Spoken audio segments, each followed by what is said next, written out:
Hey, writer.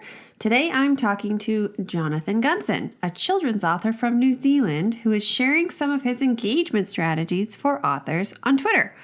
I'll be honest, I never saw it as a must-do social media platform, but after talking to Jonathan, I'm ready to give it a try and see how it goes.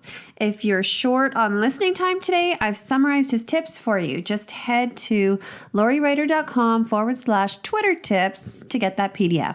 And now, here's the show. Welcome to the Writer's Way podcast, where we celebrate writers who have completed their books and inspire writers who haven't. Join Lori and her guests as they talk about writing, books, and life in between chapters. Hello, everybody. Welcome back to this episode of the Writer's Way podcast. Today, I get to talk to the fabulous Jonathan Gunson from around the world. You're a time traveler because it's tomorrow, I think, where you are. It is. Thank you for doing this with me. It's a pleasure. I'm here in New Zealand, in the South Pacific, down under. We say, there's nothing is beneath me. There you go. Is that good? That's bad, isn't it? This is a good thing. Why don't you tell us a bit about your background and your books and how you got started, and then we will go into our main topic, which today will be Twitter for authors. Oh, yeah, I love Twitter. Well, me? I've been in publishing since about 1827. No, I've been in it for a long time. But I actually, because I live in New Zealand, the thing is, only about 5 million people live here. Mm-hmm. So, like a long time ago, there's no internet or anything. So how do you sell books? I mean, you can't make a living with a population that small. It's just the market just isn't big enough. Uh-huh. So I kind of stopped and started and did some books and got hold of some publishers, and they did publish them and distribute them, but I really couldn't get enough scale going to make a living. So I kind of dropped out of it. So I kind of flip-flopped between doing books and then working in corporations as an advertising director, and then back again and working in advertising agencies in the creative departments. All the while, I really just wanted to be doing children's picture books because my boys, I'd done one for each of them, but they didn't sell too many. One of them in the end ended up selling about 50,000 copies, but that was over about a 10-year period here in Australia and the UK and a couple other places. It was really hard to do. Then along came the magic internet and the magic Amazon. I thought, I'm not going to do that corporate crap anymore. I'm not going to do that anymore. So I jumped out of there and I started. This is really recent, like just 2 or 3 years ago. And so I'm never going to go back into those places again. It's like going down the mine. But anyway, so that'll give you a rough idea. My brother, Tim, he lives south of here. And we made Peter Jackson made the Lord of the Rings movies here. And my brother Tim, he was in the movies. He's one of the hobbits. For real? So, yeah. And he put on all the whiskers and the big feet and everything else. That's awesome. It just looked hilarious. Yeah. Because everybody knows everybody in New Zealand. I mean, I had a brief word to Peter Jackson, and I did a really big book called The Merlin Mystery, and that sold about 400,000 copies. So that was when I had to go all the way to the UK, travel, and sell it. And they gave me a huge advance of £100,000 because the work that I'd done and the artist I worked with as well, both of us illustrate, was so detailed and complex and beautiful. They said, we don't want you to take this anywhere else. We're going to make this our book, HarperCollins. So that was just an incredible thing. So that gave me a big lift. And so from that point on, I knew it was possible to do things on a decent scale, and that it really would work. It's partially a matter of confidence for people, do these books, or will they work? And everybody has that issue. Think, I got this book. Will anybody buy it? I'm sure everybody who's doing books feels that. Yeah. Is this really going to work? But if they're really good and your heart is in it, which is what I firmly believe, if you really like your book, really, you've done it because you love it, it's going to work because everything you say about it is going to show in your voice and your eyes and everything you write. It's going to sparkle and people think, this must be good. So I think that's very important. So anyway, that's about me. Yeah, can't think of anything else right now. So you hit the big time with the Merlin Mysteries, and then it reignited that I want to do kids books. It still took a while again though. And it took a while? Oh, yeah. It took a while to get back to it because, over a 10-year period, but here I am. We finally got back to it. Yeah. And the book is called? Well, the book's called Goggles, The Bear Who Dreamed of Flying. Okay, and we will link that book in the show notes because it's gorgeous. And since this is audio only, people can't see it, but you need to see it, people. It is gorgeous. Okay, so that's your background, Jonathan. And then how did you become a Twitterer, a tweeter?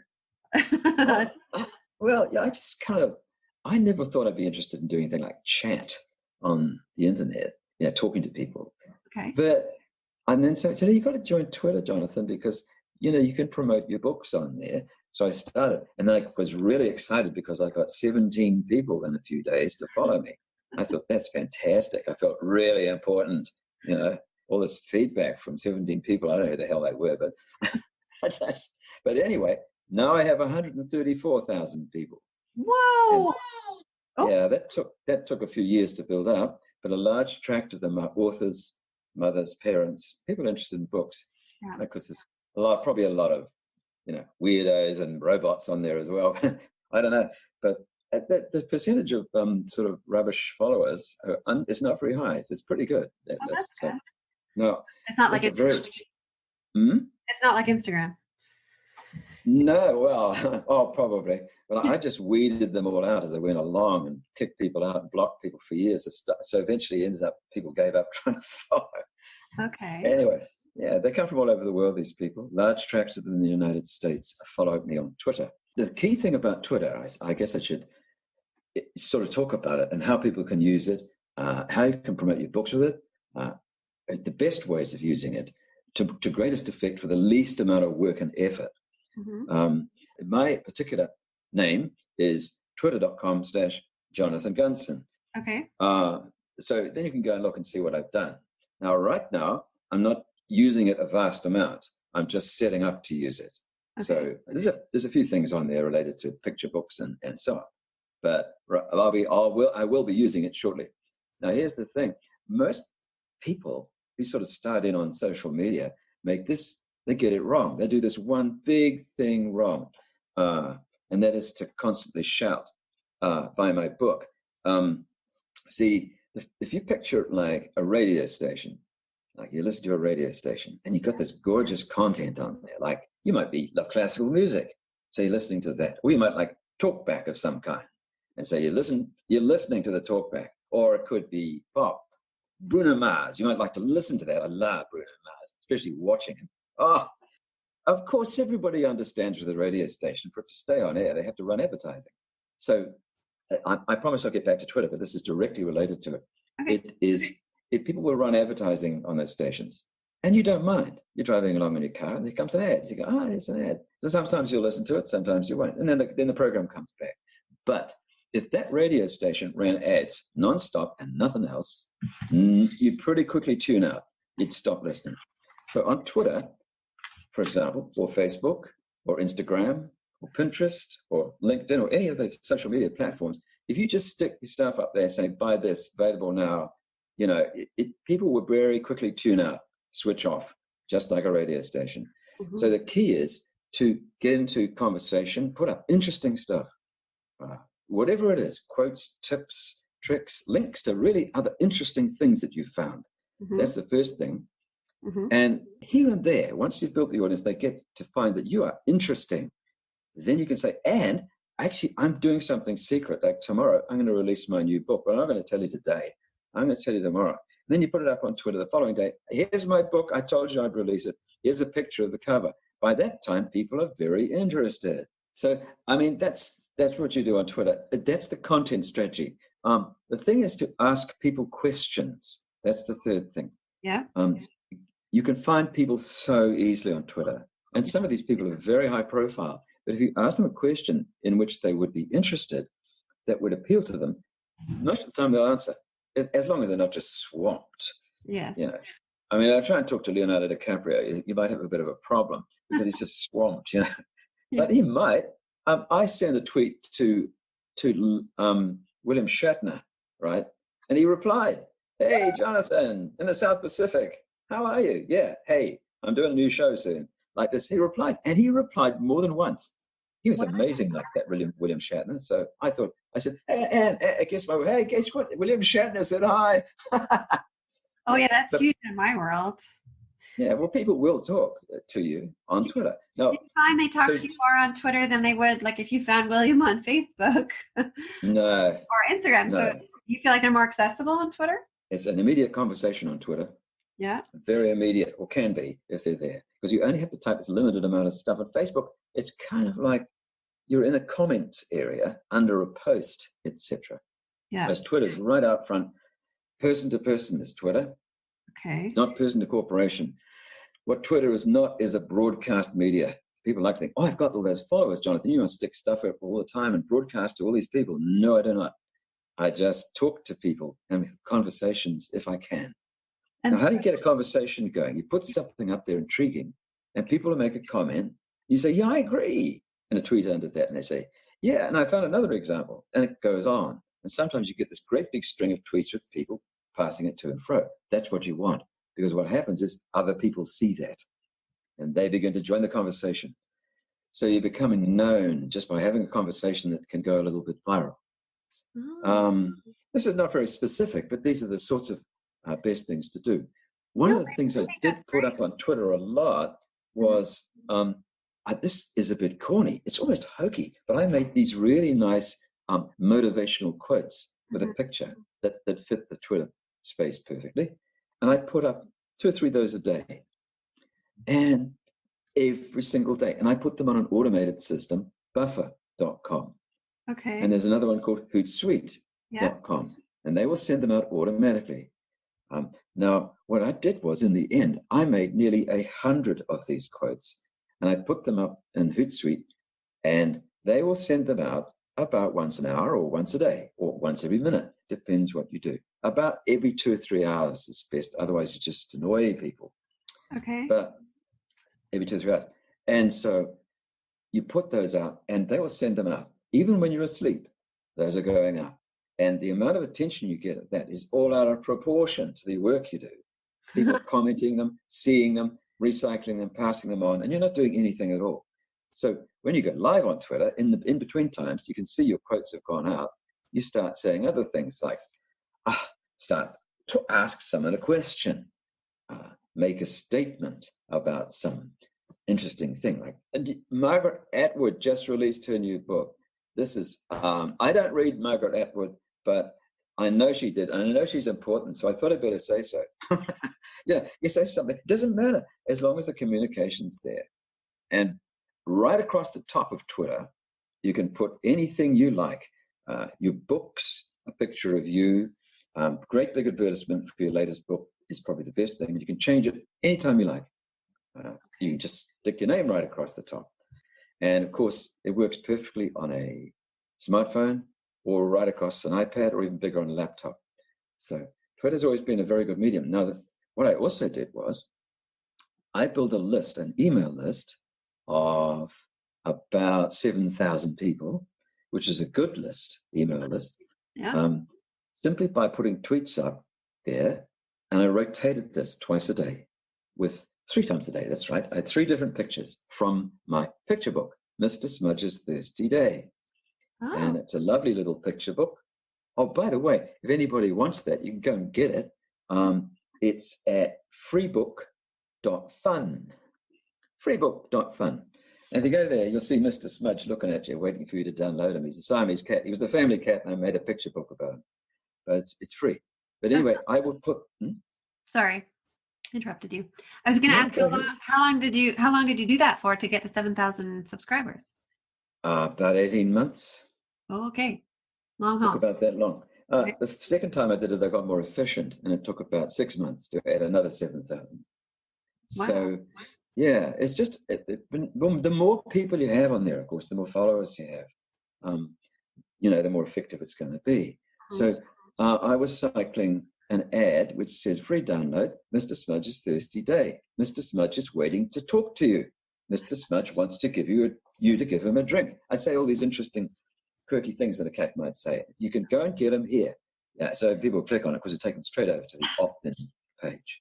Mm-hmm. Now, how do you get all those followers? Mhm. Well, that is not very difficult. If you follow someone, about 1 in 3, something like that, will follow you back. They will. Okay. So you go and find people. Now, I actually went around finding authors mostly Yeah. on Twitter, because they all buy books. We all buy books. So they're actually a really good bunch of people to follow. And they're generally all women mothers, the authors, for picture books, I mean. Yeah. And the buyers, of course, are moms. And so I went looking for moms who write picture books, or just picture book writers or authors, even other authors who would write thrillers and everything. All of those kinds of people. Now, how do you find them? Well, there's a number of hashtags that you can type into the little search box at the top that says hashtag kidlit, hashtag am writing, hashtag author, hashtag picture book. You know, there's a number of them. There's quite a number of them. But once you start go and search people with those, you'll find they use other hashtags as well, which they use in their tweets, which you can note down to find even more people. And all the people you come across there will be exactly the right kind of people. And you just go and follow them. Within a day or two, they'll follow you back, mostly. So slowly but surely, the numbers increase. Now, when you get up to, say, the magical number of 1,000 followers, Twitter will say, that's good. Because normally what happens, if you try and follow too many people, they shut you down. I don't mean they shut your account. They just block it. They say, right, that's all you can follow today. Sorry, a little notice comes up. Okay. And it's not many to start with. But the more people you have, the more you can follow. Okay. It increases. Okay. So I can follow a very large number of people each day now, if I want to. But I get kind of picky, you know. I just don't follow idiots or anybody. I just very careful and choose all these people. You'll find on a Twitter account that all sorts of strange people follow you. And you can tell when they're just robots, because it's got a name like George 27RP2T, like this. And it says, hi, I'm George. I love Christian, you know, or something bad English with no picture, you know. So you go, I'll just block that person. Now, here's a trick. You just block them right away. Yeah. Now, here's a trick. Here's the thing. If you want to block someone, but you don't want to offend them, because you'll see they have blocked you. Yeah. Yeah, some person who's actually someone you know, you really just don't want this idiot following you because they're a nuisance. It might be a mother-in-law, I don't know. My mother-in-law was a nice person. So she followed me and I didn't block her. But what you do is this. You block the person and then you unblock them. And Twitter has removed them from following you, but they can't see it. They never know. What happens is they no longer see your tweets in their timeline, but they never knew that you blocked and unblocked them. You're just basically causing them to unfollow you. But they won't by doing that. So that's a trick. Yeah. So anyway, there's hashtags. Now, you can actually, one really fantastic thing to do is if you tweet something out that's really interesting and a lot of people retweet it, that means it goes out further and further and further. One of the tweets I did, 6 or 7 years ago, was retweeted 100,000 times. Somebody got hold of it, some celebrity got hold of it and sent it out. It was recycled far and wide. And I gained about 1,000 followers in a day who came along as a result.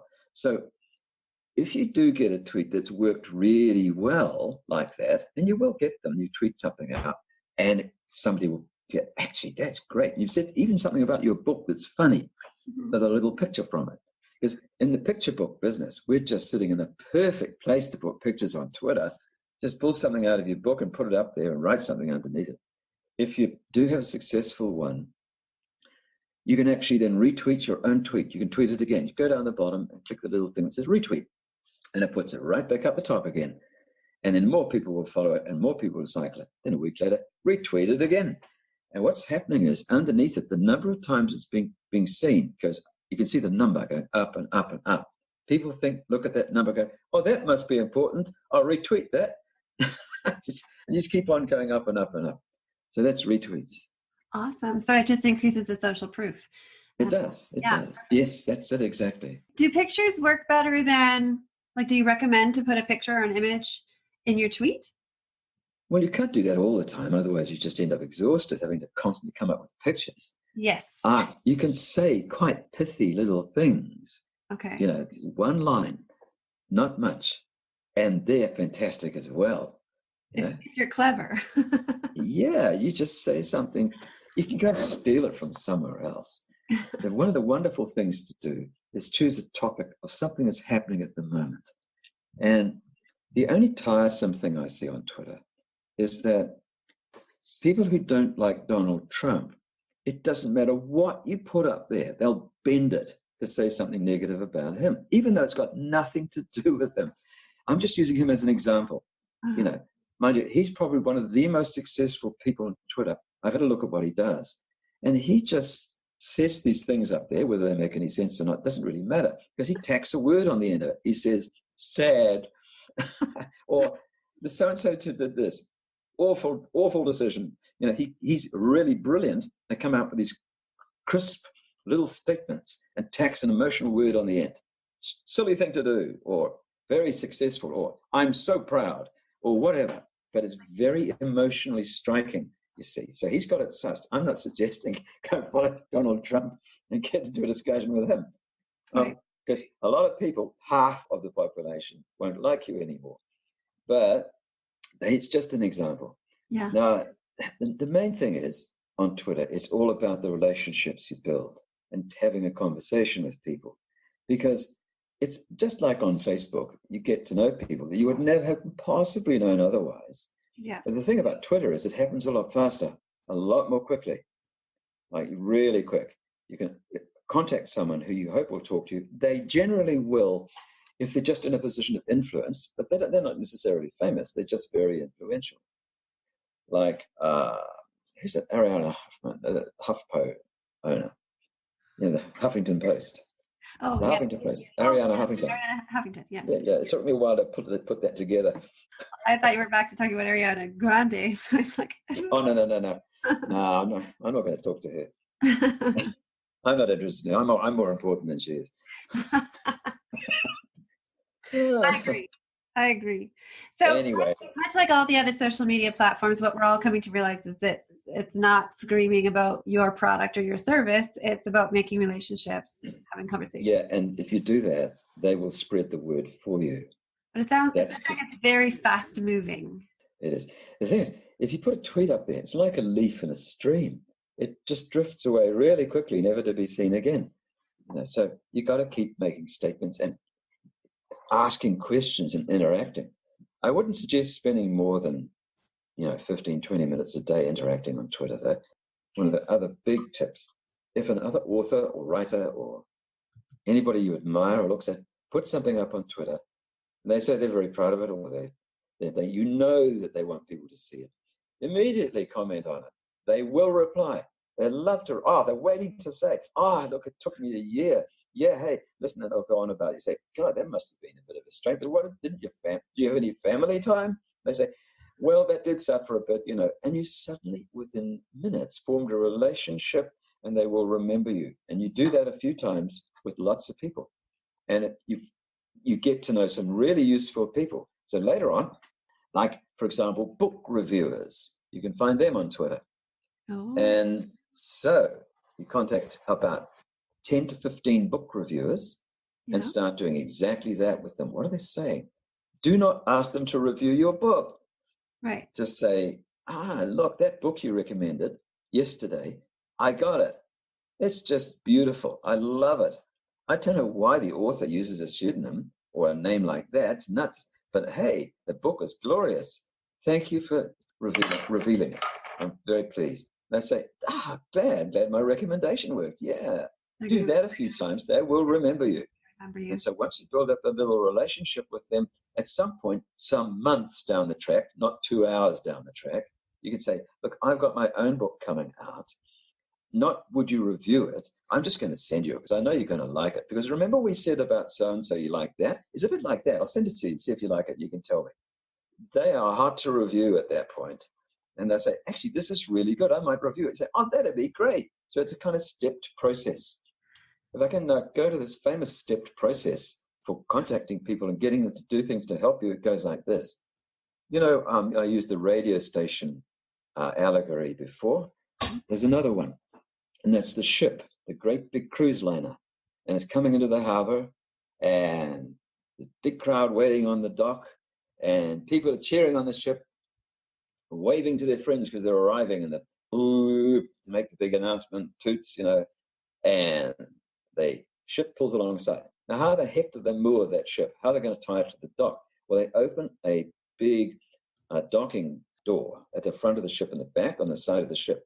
And they open this door, and at the front, the guy's holding a line with a big weight about the size of a baseball on it, with a thin line attached to it. He swings it round and round and round and round and hurls it. And it goes across from the ship and lands on the dock. And the dockers waiting there grab it. They pick it up and pull it in. That thin little line is attached to a line that's about at least as thick as your thumb, much thicker. And they haul that in. And that's attached to the hawser, which is as thick as your arm. And that you pull that in, and that's the thing they put around the big steel bollard on the edge of the dock. And on the ship, they then turn the winch on, and it pulls it tight. They do that at both ends of the ship, and it's docked. Now, the thing is, if you want to get someone's attention, you don't go straight to try and moor the ship with a big hawser. You just throw something out there, very light to begin with. And then when the person's got a little bit closer, then you give them a little bit more substantial. And then once they're right on board, then you can ask them, say, for example, to buy something. It's the same step, give, ask, every single time. So I come back to it, don't shout, buy my book out front. Just get to know somebody first. I got this comical example of walking into a cocktail party, You've got your book, and you see this group of people talking. You hear them talking about something really interesting. So you walk straight in and say, hi, buy my book. Stick it in everybody's faces. And they will just move quietly away from you. And avoid eye contact for the rest of the day. Yes. Whereas if you went in there and they say, what do you do? They say, I write picture books. They'll all turn around. You're an author? Yeah. What have you written? Where can I find it? Well, I don't mean to be a sales guy, but I actually brought one along. Say, oh, here it is. Here. Oh, hey. And then you step by step introduce the subject. And they say, well, where can we get it? I said, well, if you really want to buy it, you can go here. See it on the book there. It's got Amazon.com. You can go and get it there. That'd be great. Here, I'll give you one of these little cards with the address on it. There you go. And suddenly you've got 6 people who are going to look for it. But that you didn't shout it out up front. Mm-hmm. I'm going to go on and on and on about not hitting people in the face with please buy my book. And that's great. And that's great advice for everywhere, for real life cocktail parties, for Facebook, for all of the social media platforms. Oh yeah, social media. Yeah. Give out first for quite a long time. I see it in the Facebook group, new arrivals. The first thing they do, I'm so pleased my book is out. Amazon, please click here. And if it's the very first time they arrive, you go, okay, well they haven't realized that's not what you're supposed to do. So that's all right. They don't kick them out. But after a little, they do it more than once or twice. You're out. Yeah. I feel like if you have the etiquette in real life, like nobody would really go to a party and do that. Why doesn't it transfer over to social media? But just so often it doesn't. You know why? Because people, like every day, you've got the radio on in the background. If you say, for example, you're a builder, the builders and construction guys, always radios on in the background. Yeah. Because they're not using their minds. And so they need something to fill that space. So they have the radio on and it works beautifully. Got pop music, the chat show. It keeps you occupied while you're using your hands doing something complex. That is something that people listen to all day, and they hear advertisements, advertising stuff. So they just view social media. Oh, that must be the same thing. Oh, well, I'll just stick my stuff there and say, buy now. And that's simply because people are not educated in marketing. They just think that's what you do. And well, you kind of can, but you can. And you can put it everywhere. Join 15 different Facebook groups, Pinterest, all these different things, and put stuff everywhere all the time. And it will actually work to a certain extent, but nothing like what it would work if you built some relationships instead and got it out there. I was absolutely staggered yesterday. I put up Goggles, the bear who dreamed of flying. I put the cover up for the first time and said, hey, listen, it's live. I used this tactic. I said, if you want me to notify you when it's going to be free, put me underneath. Well, 300 people later, I was trying to answer every single one because I think it's really important that somebody's gone to the trouble to say me, I'd like to get a free copy. I got to reply to them. I'm not just going to let them all string out there and say, suckers, you can just stick your name there. No, they deserve some sort of reply. Seriously, each and every single person, I look at them and go, and they say, I'm going to read this to my granddaughter. I say, I wish I could do that. I'm just a bit far away, But and people absolutely love it. Now, I've been doing that for a year, interacting with people on that platform. You have. Giving out like that. And I think that's why suddenly 300 people came back. I'm not trying to be egotistical. I'm just saying, giving you an example, it just plain works. It absolutely does. Yeah. People know your name, and not as an advertiser and not as somebody who's pushy. They know your name as an encourager, a motivator, somebody who gives great feedback. You are very active in there, and not in a bad way, right? Right. But it's all there for promotional reasons, but it's also something else which is quite genuine, and that is community, because community is incredibly supportive. It's very valuable. That particular group is a very valuable community because you can actually ask for feedback. You can put things up there with have absolutely no expectations of getting anything back useful, and people do.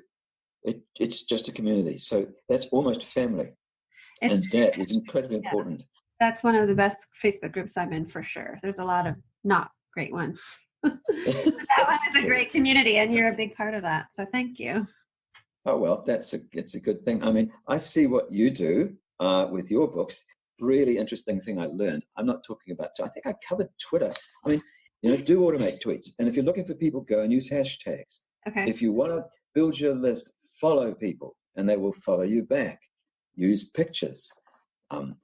Contact big influencers or people who aren't necessarily in the media, but who are important, because those people they don't get a lot of communications, but they're important. You can talk to them and they will reply.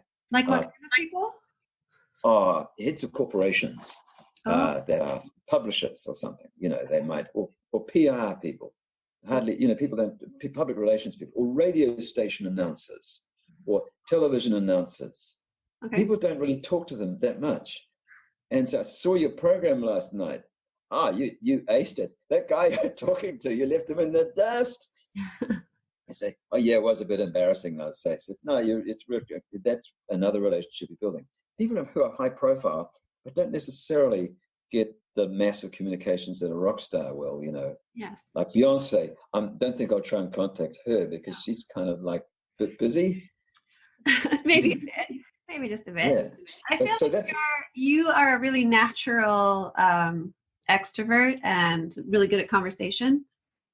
I tell you what, the weird thing is, I've always seen myself as this sort of real extrovert. Go out there, mix it up. When I go to a party, I'm the guy who breaks the ice, always. Yeah. Always pull up people together, break the ice, crack the jokes. Yeah. After 5 minutes, nobody's talking to me. I've done my job. Now, it used to upset me that for a while. I suddenly realized it just wasn't a problem because I'd done what I needed to do. But after about 15, 20 minutes, then people would start to talk to me again, Yeah. But I put all these people together. Now, there's an author, her name is Joanna Penn. Now, Joanna is the creativepenn.com. Yes. I've known Joanna for a decade. And we swapped. What? You have a famous brother and you know Joanna Penn. Joanna Penn doesn't ever come across, you'd never pick ego there as famous or anything. She's just a thoroughly nice person. I was just listening to her today in the car. Oh, I love her podcast and I love everything. Oh, she laughs and giggles and jokes all the way through it. Yeah. Well, Joanna, she's lived in New Zealand for a long time, for a while. Uh-huh. And so when she comes here, we go and have a Starbucks down at the waterfront. We go and sit by the beach and have a coffee and we chat. You see, she says, I ask her what she's doing. She asks me what I'm doing. Yeah. And I was ahead of her for a long time. Now she's way ahead of me because I went out of the business for such a long time. But she said, you know something? I said, yeah, I'm an extrovert. She said, no, you're not. You're an introvert. You're a really introverted person. It's just that you could put on this mask and be out there and loud. What would you rather be doing each day? I said, I'd rather be in my house having a coffee behind a closed door, just tinkering around with my pictures. She said, yeah, that's really you. You can do this thing? Yeah. So I don't quite know why we're talking about me. This is like really boring. No, it's not. I wanted to bring it up because you sound, I'm in a Facebook group with you, so I know how active you are. You're much more active than I am. And when you're talking about Twitter and connecting with people, you're saying 15 minutes a day or less. But I know, and I'm a very serious introvert. So I know that people listening will think, yeah, but he is different than I am, and he can do it because he's like that. So that's why I brought it up, because I feel like It's people not true. will worry that it's not for them, that they won't be able to do it because they're not like you. They're not the conversation starters. It's harder to start this conversation. Yeah. Look, you can actually do it because you're not meeting people face to face. You're just literally putting stuff out there, and like at arm's length with Twitter. It's over there. You can put stuff on it. I am not an extrovert. I had to fight my way into this and just do stuff. And I found that people didn't hit me when I did that. They didn't shout at me. I didn't get embarrassed. You say you're an introvert. You don't come across that way either, you see. So I am actually an introvert. I don't really like being out there at all. But I just go out there carefully. And like if I go for a walk at night to get some exercise, I'll go at night so I don't have to see anybody. I don't want to bump into people. I don't want to run into them. Or I've discovered, my son James says to me, hey, you know what you could do instead? You can listen to podcasts, put headphones on and wear sunglasses. Then they can't tell if you're looking at them, and they definitely you can't hear them. So that'll give you a clue. But honestly, anybody can do this on Twitter. Okay. I might come across that way, but I can. If I can, you can. Seriously. Okay. So, yeah. And as far as types of books goes, the one thing I have learned is this, is not to be too judgmental about people's books, because people put up this rubbishy looking book and you think, that's not very good. And they actually have quite a good story. Yeah. And guess what happens? They put it up on Amazon, it goes crazy and sells tons and tons of copies. So I'm never judgmental, because the most simple things can work, and they can work really well. So I no longer say, oh God, you've got to have beautiful illustrations like we used for Goggles, which took us, like 4 centuries to do each one. But it's just not necessary. So people ask, well, how much does an illustration cost? Well, that depends. If you do an illustration like the ones we do in Goggles, or Brandon Walden Seeds and Trees, that's going to cost you about $15,000 to $20,000 for the book. If you do something like Laurie Wright's books, which are very simple, but highly effective pictures that convey an idea in an instant, I can handle it, because the little boy on the cover is just done with careful line work. But the person who drew that is an experienced artist, a professional. You can tell by the quality of the line work. It doesn't take them long, but they do it. So they're just as effective as a complex illustration. So it just depends what you're trying to achieve. If you want to write a fantasy book that's with a rich tapestry story and lots of interesting, faraway, exotic places, well, you're going to need some pretty fantastic illustration.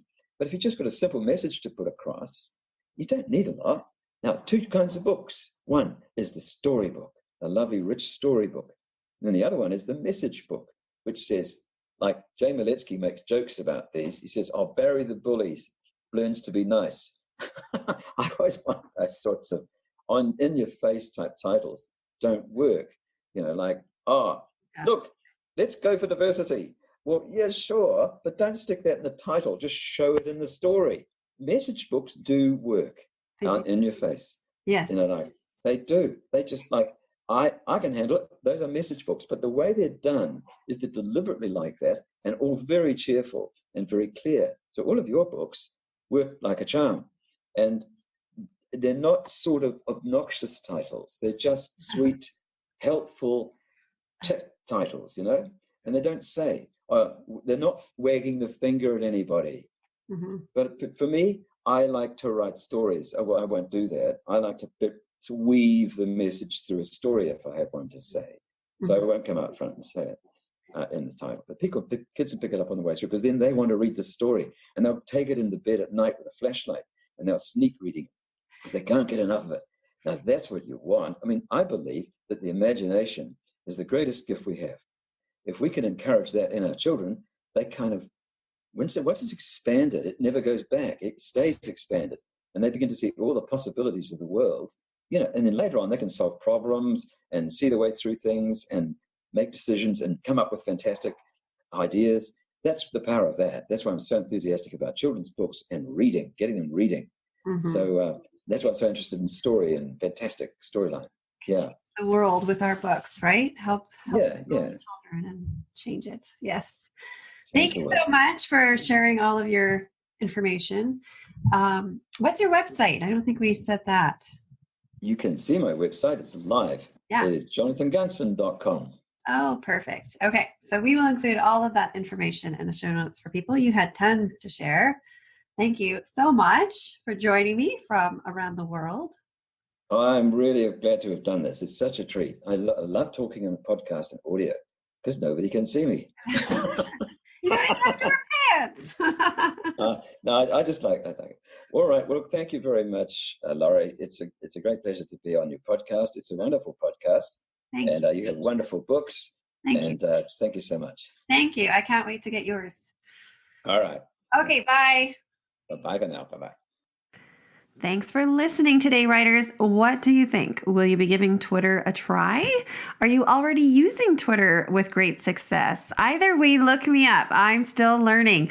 I'm on there as Laurie Writer. So I've summarized the strategies Jonathan talked about. And if you'd like to download those, just go to lauriewriter.com/Twitter tips. And thank you all for subscribing to the podcast to stay in the loop.